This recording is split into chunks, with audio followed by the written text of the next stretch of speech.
விரட்டி வச்சு 1 மணி நேரம் ஆயிடுச்சு. பாருங்கள், நல்லா ஊறிக்கிச்சு. நீ வந்து போட்டு எடுக்கலாம்.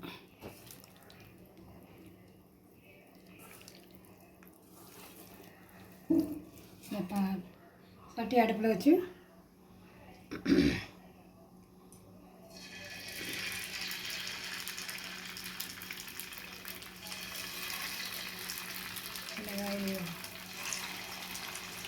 போட்டுக்கலாம்.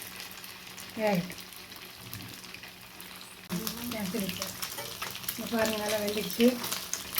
அது ஒரு போட்டு எப்படியா இருந்தாலும் ஒரு 2 நிமிஷம் 3 நிமிஷம் விட்டுறணும். அப்படியே வந்து நல்லா வேகும். இல்லைன்னா உடஞ்சிடும். இப்படி போட்டால் எண்ணெய் குடிக்காது, நல்லாயிருக்கும். வடசட்டியும் போட்டு எடுக்கலாம்.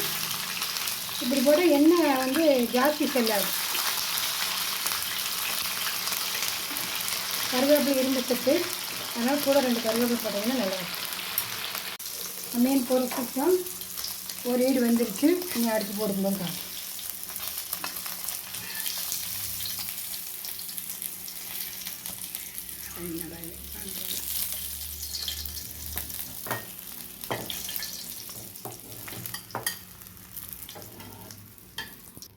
இந்த பாருங்கள், ஒரு இது வந்துருச்சு.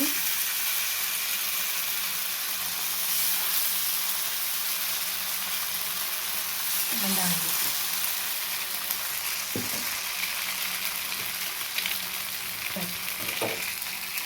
புளி போடலாம்.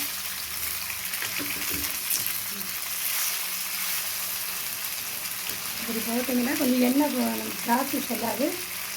ஆனால் நல்ல மீன் வந்து நல்ல டேஸ்ட்டாக இருக்கும். வேகுது, 2வது ஷிஃப்ட்டு வேகுது.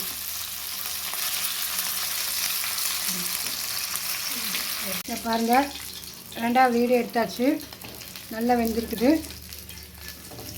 பாருங்கள், மீன் பொரிச்சிட்டோம்.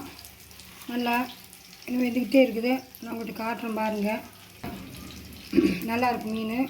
இது எங்கள் ஊரில் வந்து டேம் மீனுன்னு சொல்லுவாங்க. எங்கள் டேமில் பிடிச்ச பாலாறு கொடுக்குறாரு டேம் மீன். நல்லா இருக்குது. ஷேர் பண்ணுங்கள், சப்ஸ்கிரைப் பண்ணுங்கள், லைக் பண்ணுங்கள், சப்போர்ட் பண்ணுங்கள். அஸ்ஸலாமு அலைக்கும்.